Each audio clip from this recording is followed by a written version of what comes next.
What are you at? It's Paul from Wicked Acorn. Good day and good welcome to you all. TGIF, happy Friday. It's Friday, and we've got exciting things happening here in the Acorn home. It's we got someone going off to university in 2 days, so that's exciting. And we're going off on an adventure tomorrow.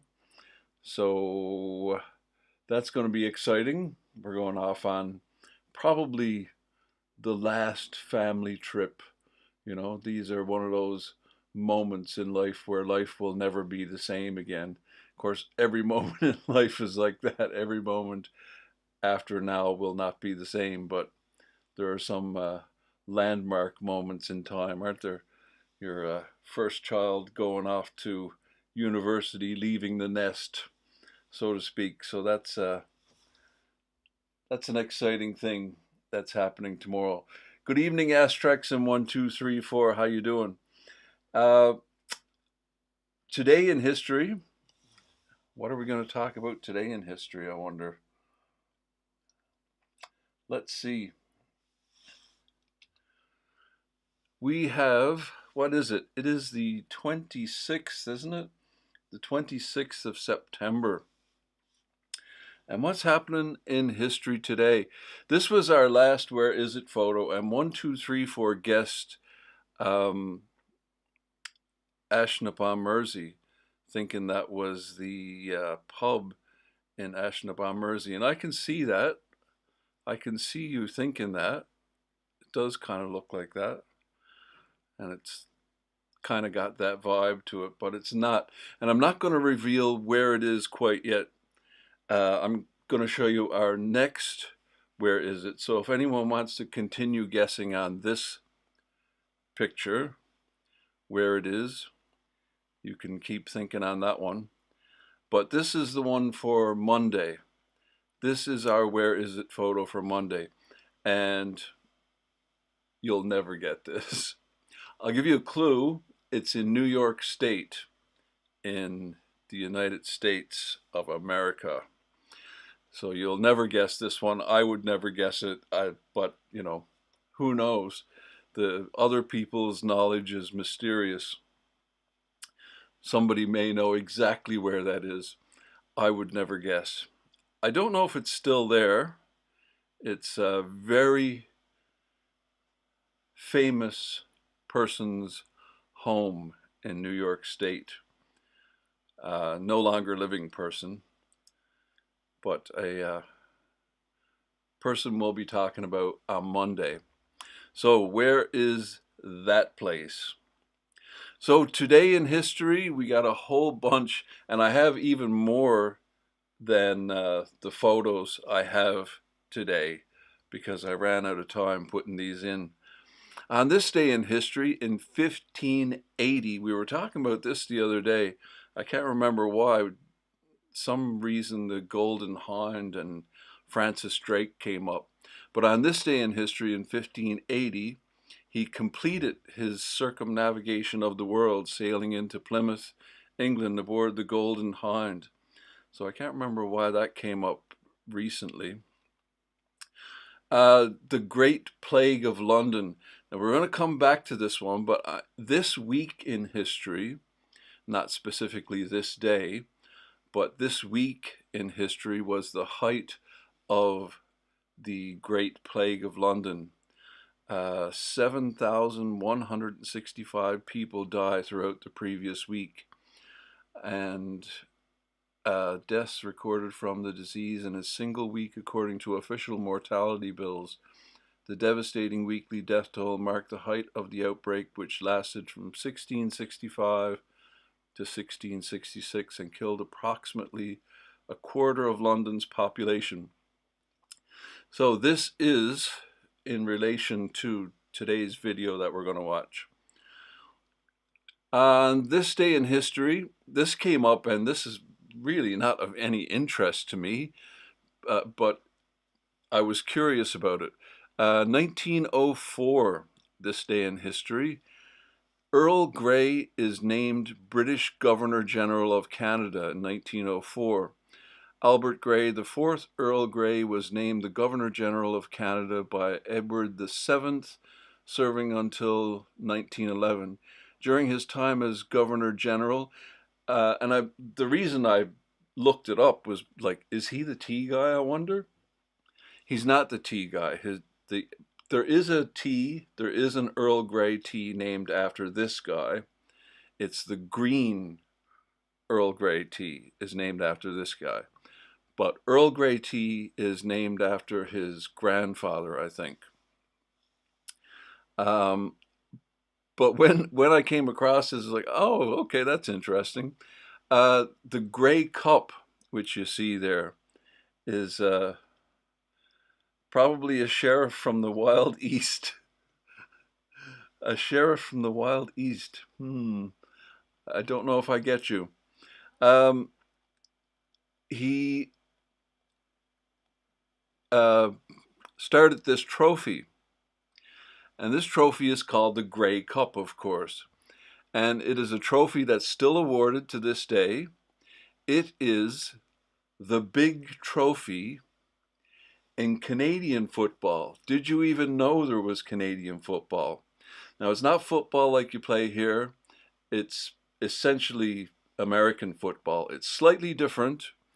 Um, it's slightly different than American football. And a lot of people, the mystery picture, a sheriff from the Wild East. No, no, not a sheriff from the Wild East. Um, the yeah, Canadian football is pretty much the same game as American football. It's slightly different. There are slightly different rules, but if you were to watch it, you would not think it a different game at all. Um, I'm not a fan of any kind of football. Watching it, that is. I don't mind playing sports, but I don't like watching sports much. I don't play many sports these days, but in my sporting years, I would play any uh, Australian football rules. I no, it's like American football. Is there an Australian American type football where they throw the ball more than kick it? Um, there's different number of downs and things like that. I don't remember, but I was at a. I've only been to one football game in my life, and it was when I was living in Edmonton, and it was incredible. It was an incredible event to witness. Just being amongst that many people, it's the biggest crowd I've ever been in. It's like 60,000 people or something, and it was incredible. And they did the wave thing. Have you ever seen people doing that in those big stadiums? And it's an incredible thing to be part of. Do they do that here? The wave, where everybody stands up at the same time and it goes around the stadium. Do they do that here? It's an incredible thing to witness and be part of. It's like a freight train coming towards you. It's pretty amazing.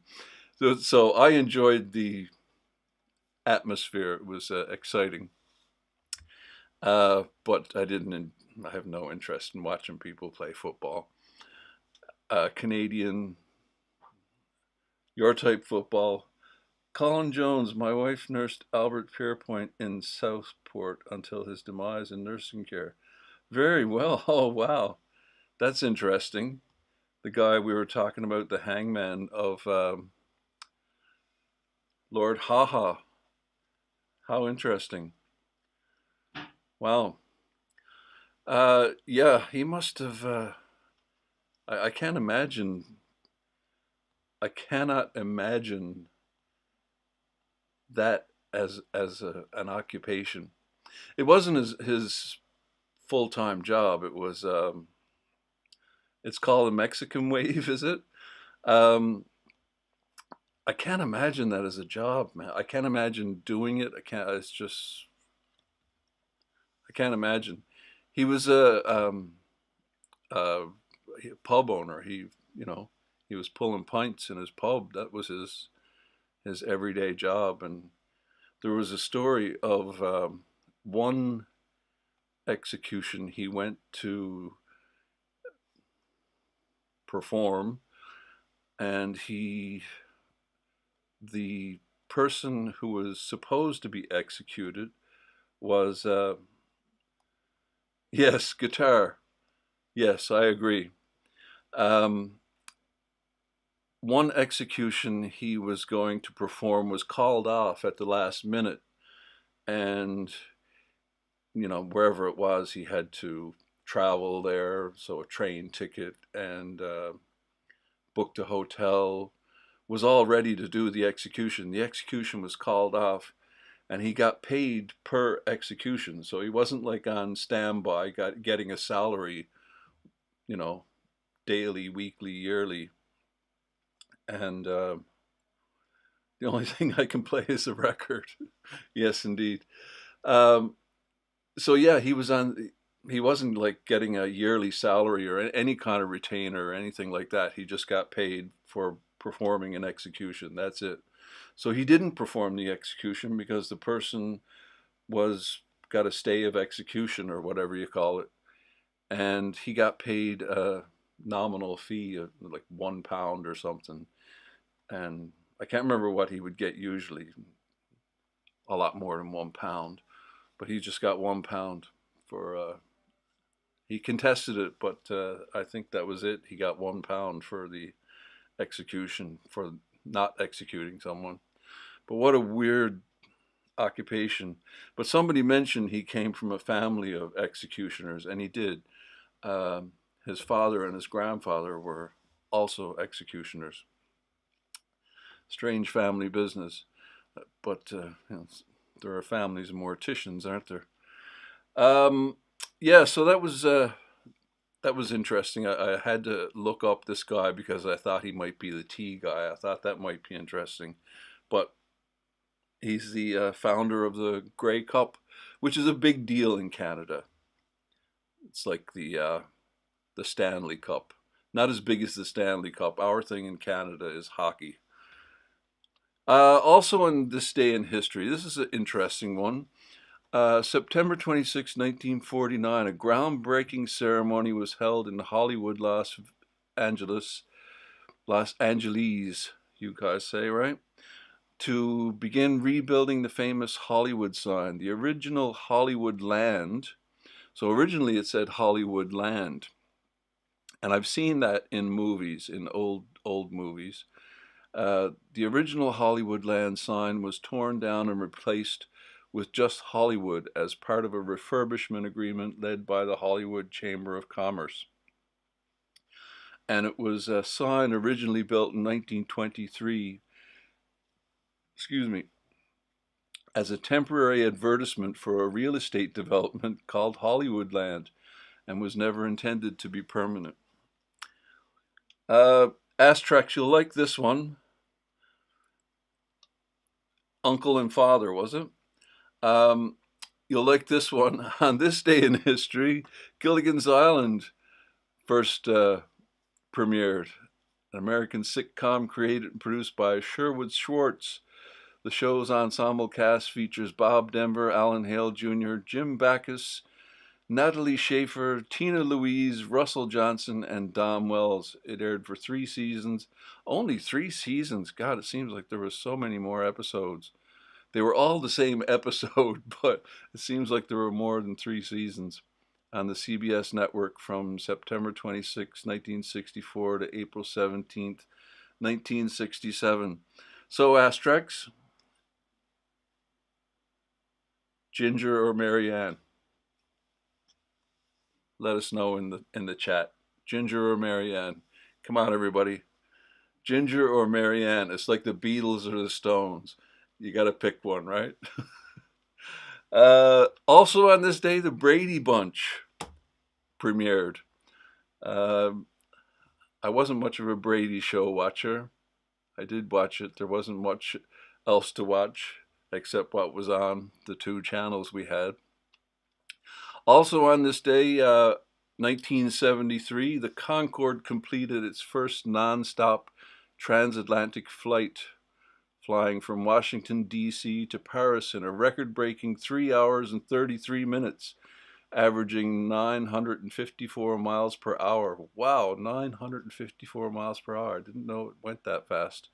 Well, I'm sure I did, but seeing it written there, that's fast. Remember Phil Collins did the 2 Live Aid concerts?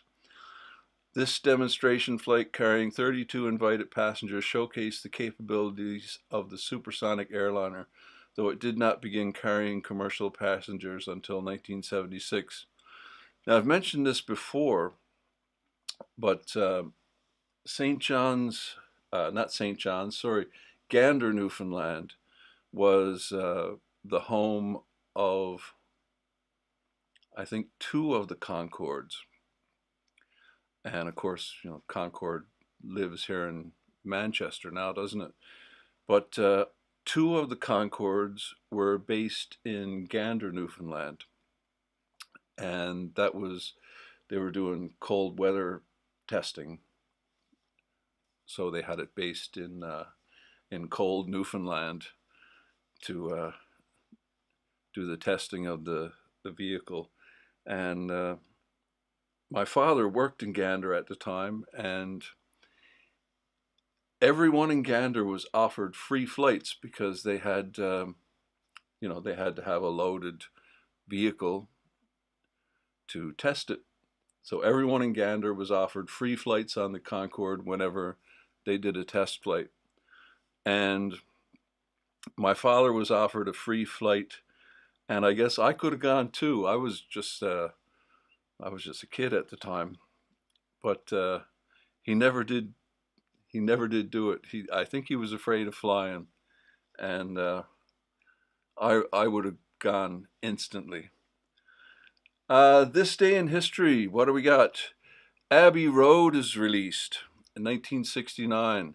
Apple Records released the Beatles' 11th studio album, Abbey Road, known as being the last album the band ever recorded. It was a massive commercial success. I think it debuted at #1. And coincidentally, John Lennon's Walls and Bridges was released 5 years later on this day in history.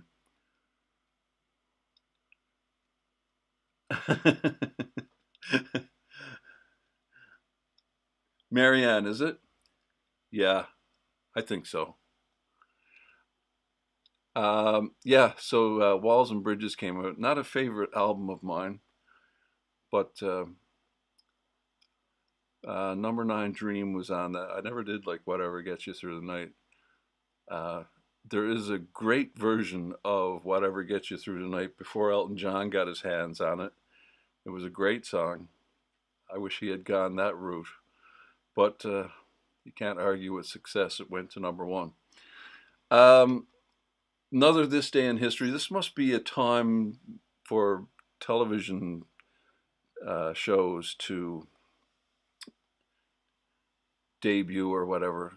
Yes, in the famous dream sequence of Dallas, Bobby Ewing, Patrick Duffy returned in the 1986 season premiere. His death and the entire preceding season's events revealed to be a dream. I remember this. I didn't watch Dallas, but that was something else, wasn't it? That was the Who Shot JR and all that stuff. It was a massive show. It was all anyone talked about, Who Shot JR. And then it was all a dream, wasn't it? So that was this day in history as well. And where is this photo? So this is the video we're going to look at today. This is Great Stone Road in Stretford, believe it or not. Yes, the new TV season. So I guess we'll be getting some new shows, will we? Great Stone Road, and talking about the plague. So the Great Stone in Stretford is what we're going to look at today, related to the plague in London, because there was plague in this part of the world too, of course. It wasn't just London, it was the whole country. And the Great Stone in Stretford is a glacial erratic. Now that's a stone that's picked up by a glacier somewhere else and dragged along and dropped in a different location. So you can tell it's an erratic, a glacial erratic, because it's the wrong kind of stone for the area. Don't be saying that out loud, that you don't have a TV license. Don't you need a TV license to watch YouTube nowadays? I don't know. I don't care. Um, yeah, a glacial erratic is picked up at one place and dropped at another place. So you know it's not in situ, because that kind of rock don't grow here. And Newfoundland is covered in them. Newfoundland was just completely scraped off by the glaciers, and it's very rocky. And there's this one place, I'll show you this photo. There's a place on the highway that is called the Barrens.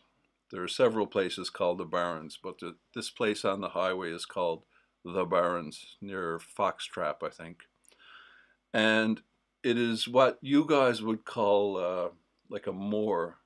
It's a moorland. It just goes on forever, and there's just nothing on either side of the highway for off into the horizon.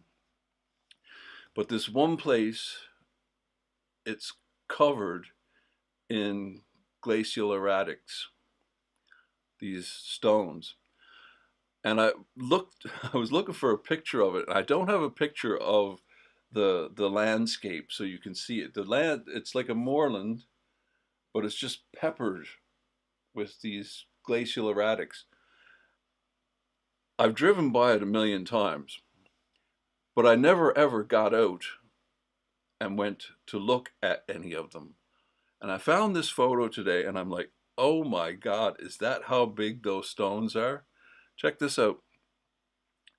So that's, okay, yeah, it's a rock, but check it out. Oh, check out here. There's a man standing there. Huge. They're massive. And the landscape is just covered in these. It's it's a very strange place. It's just moorland with these huge, what I know now are these huge glacial erratics. So that's what we're going to look at today. I'll show you the where is it photo one more time. You'll never guess where it is. It's in New York State, and switch cameras here so I can get to our video, and we'll watch our video about the Great Stone and the plague in Stretford. So this whole area, actually, so I don't know a lot about the plague in this area, but the stone has holes in it, the Great Stone, and they would put coins in to pay people to bring them food, because they were kind of like quarantined in this area. So it's a strange story. There's a video on the channel about Eyam, the plague village. I don't know if you ever heard about Eyam, but we did a video. It was our first lockdown trip. After lockdown, we went to Eyam, and it's kind of a depressing video, but it's a great piece of history. These plague stones are all over the place, so people would be quarantined in an area. They wouldn't be allowed to leave their village, so they would people would bring them food. People from the next village would bring them food, and they would leave coins in the plague stone that were filled with vinegar, and so to kill the disease, I guess. And so that makes me think that the plague was not in Sale. I guess the people from Sale were bringing them food if it was used as a plague stone. Anyway, let's watch the video and we'll get to understand a bit more about it, I guess.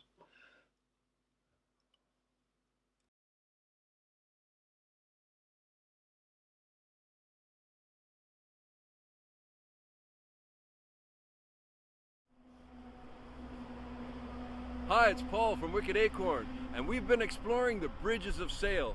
I'm not sure the Crossford Bridge fits into that category, but more on that later. Sale is a town in Greater Manchester.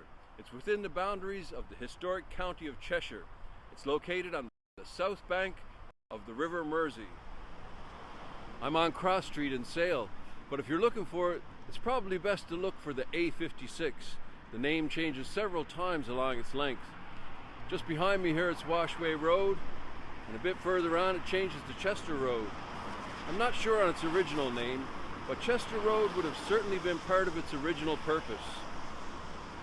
The Romans came here in 43 AD. People that knew Jesus on a first-name basis could have worked on these roads.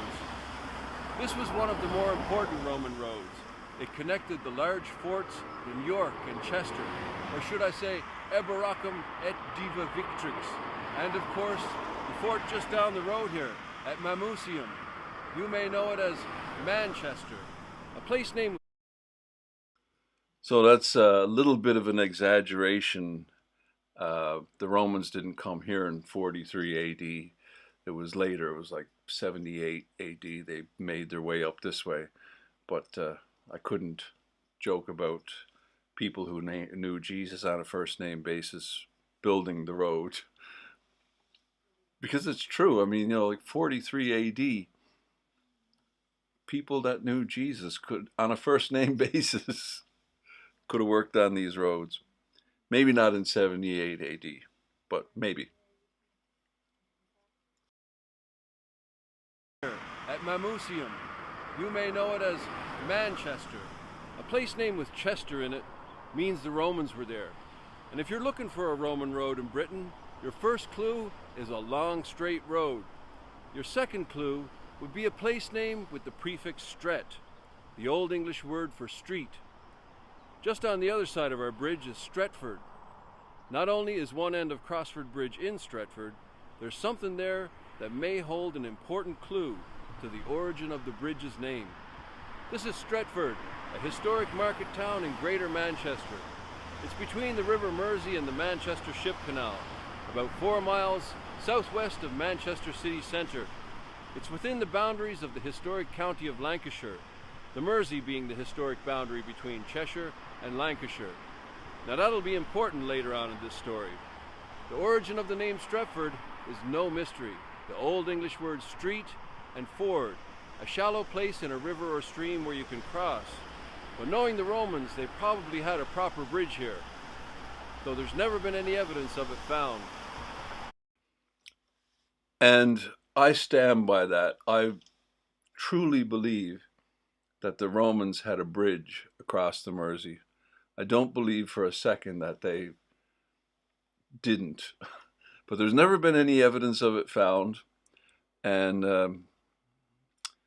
I guess we may never know, because the Mersey's been so canalized on that location. But, you know, the Roman road cuts right across the Mersey there. I can't believe that they didn't have a bridge there. But it's never been found. And there is a story that I'm kind of on the back burner looking at that comes up in my mind every now and then. There was a guy who was selling bogus maps of Roman towns and Roman ruins and Roman fortifications and things like that back in the 1700s, late 1700s.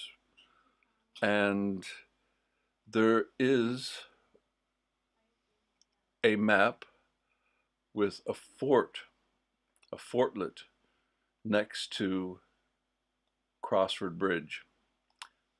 And anyway, I haven't gotten to the bottom of it, but I I can certainly see there being one there. It would have been a very important river crossing for them back in the day, and it would have been defended. But anyway, that's all speculation. We had a proper bridge here, though there's never been any evidence of it found. This is the Great Stone. From a scientific point of view, it's a rock. It beats scissors, but not paper. It's what's known as a glacial erratic, a glacially deposited rock differing from the type of rock native to the area in which it rests. Erratics take their name from the Latin word erra, to wander. They're carried by glacial ice, often over distances of hundreds of kilometers.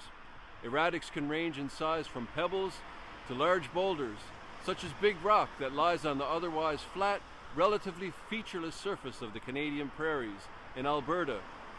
Big Rock weighs over 18,000 tons. Oh, paused it right on a commercial. Good. Let me get through this commercial here. Erratics, yeah. Newfoundland is covered in erratics. As I said, the glaciers just scraped all the topsoil off Newfoundland. It's very rocky. There's not a lot of soil. And they're everywhere. And there's one in a place called Petty Harbor that is just hilarious. It's this massive boulder. It's like massive. It's the size of a house. And it's perched on top of another rock. And it's like, how the hell did that happen? It's this massive boulder, and it's like, how could it stay there? It's been there, thousands, tens of thousands of years. And it's like, how has somebody not tipped that off? Like, I can imagine drunk teenagers going up, it had to have happened. Drunk teenagers trying to push it over, but I guess it's very well in place. But yeah, it's hilarious. It just looks ridiculous. Like, how can that stay there? But it has for tens of thousands of years.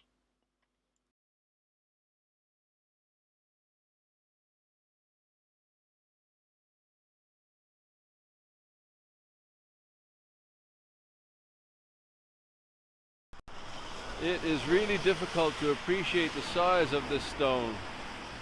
It is great. Much bigger than I thought. The Great Stone was scraped off the land by a glacier somewhere else. As the Ice Age ended and the glaciers melted and retreated, the Great Stone was dragged along and dropped around here somewhere, perhaps up to 13,000 years ago. I say around here because up until 1925, it was a little further along the A56 at the aptly named Great Stone Road.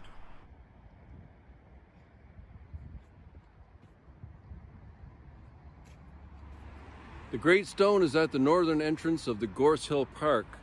The gates were originally the entrance gates to the Trafford Park estate. The estate contained the hall, its grounds, and 3 farms. This photo, I will be using this photo again in a video about the Ryder Cup. Those guys are playing golf in front of the hall there in Stretford. It had 3 entrances like this.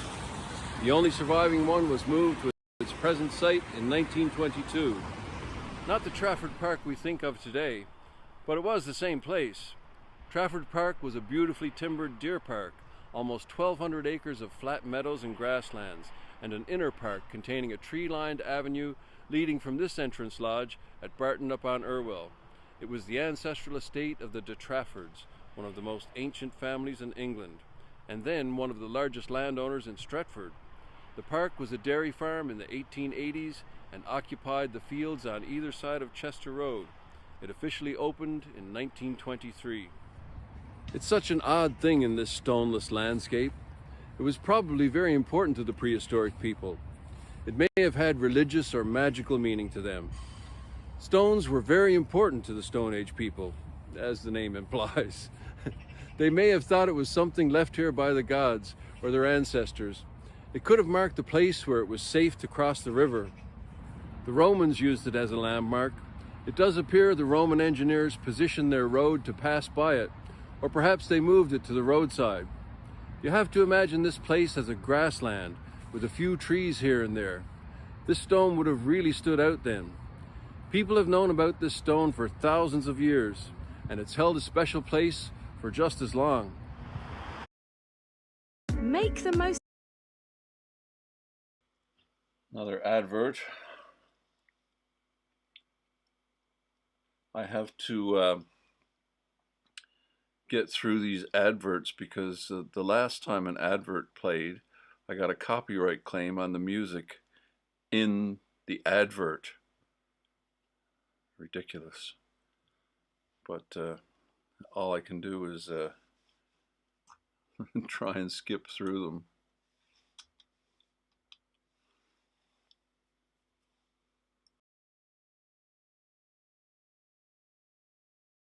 Thousands of years, and it's held a special place for just as long.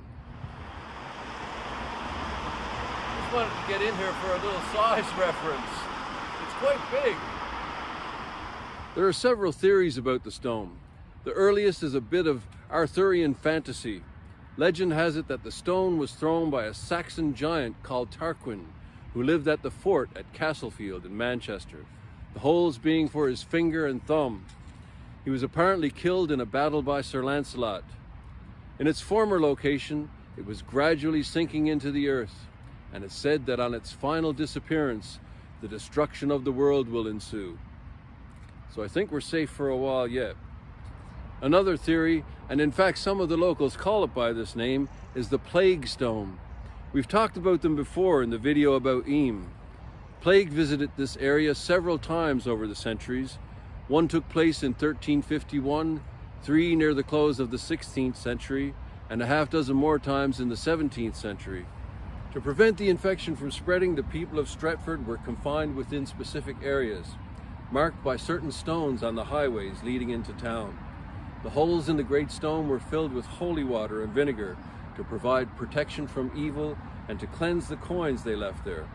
The surrounding villagers would collect the coins in exchange for food and provisions to assist the people of Stretford while they rode out the effects of the plague. There's another story of the stone that predates the plague, which says the stone was further down the road, closer to Manchester on the opposite side of the road. The stone had a cross and bells and was used as a mass stone or altar, the custom being for travelers to stop and perform their devotions. So there are several stories of the stone being relocated.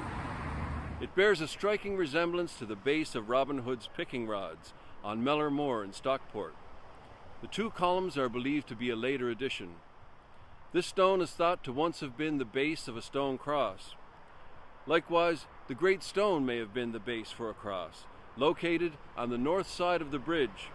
The 2 holes would have been sockets for a stone cross. Cross, ford, bridge. Makes sense. Of course, none of these stories about the stone overrule the others. It's been here a long, long time.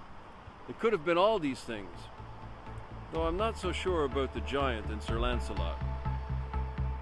Next time we'll find out where Crossford Bridge really is. Why you could drink for an extra half hour in this place.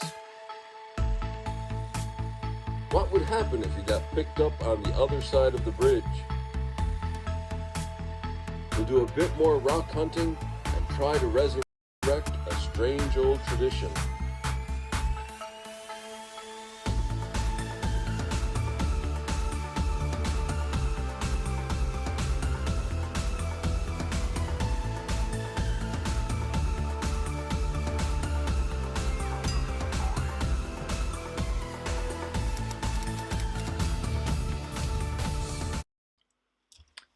So there you go, the Great Stone. It's a curious thing, and I like the theory of the cross being a base for a cross. I like that theory. It makes sense for cross ford, a ford you cross. Yeah, I can see that. It's like a um, I'm trying to think of one. They're Mam Tor. There are places that have the same name over and over again. Um, there's a place Mam Tor, which means hill. Anyway, there are places like that, like Cross Ford. Why would you name it twice? But that does happen. Um, yes, I'm just seeing that comment about the egg-shaped football. That the Australian football you're talking about there? Um, yeah, that was series of videos I was doing about the bridges around, and there's still more to find out about the bridges around this area. There's a lot more bridges to look into.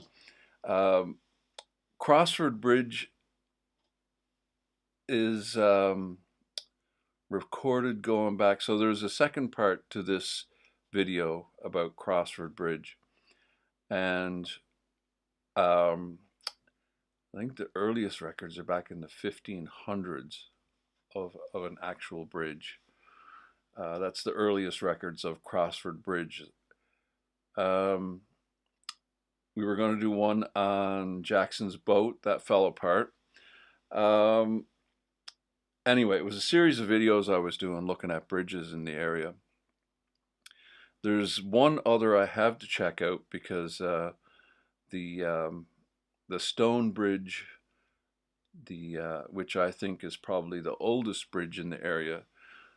There's several videos on that one, and that's like where Bagley and Northern Moor and Sale meet there. I think that's probably the oldest bridge in the area. Crossford Bridge is old, but it's not that as old as that. I'm thinking that bridge is from the 1700s. Crossford Bridge might be from the 1700s, but it was torn down um, in 1745, right? We were looking at that the other night. So it can't be any older than 1745. Um, but there is another contender, and that's the bridge. Um, is it Ferrywell on Washway Road there on the border of um, Timperley, Altrincham, and Sale? So that's another contender. But obviously, if it still exists, the only way for me to find out is to go inside it, do one of those crawling through the tunnels videos, and I still don't have a pair of wellies to do such a thing. So one of these days I'll crawl inside there and find out, because obviously it's been made much wider. Um, but I guess there was a bridge there in the 1700s. Whether it's still there, I'm doubtful if the original bridge is still there. But the only way to find out is to crawl through it. So that's an adventure for someday. So that's our video for today. I guess we'll see you Monday. I can show you our where is it photo one more time. Not that it's going to be of much help to you, but I'll show you that one more time. There you go. I don't think you'll figure out where that one is. But that's our video. So have a great weekend. I'm going off on an adventure, and that's why I didn't get to put all the photos in today, because I'm going somewhere, and I was doing research on the place we're going tomorrow. And interesting story coming up about it. So you won't see that on Monday, I don't think. I don't think I'll have it put together. I got a whole bunch of videos on the back burner that I haven't finished.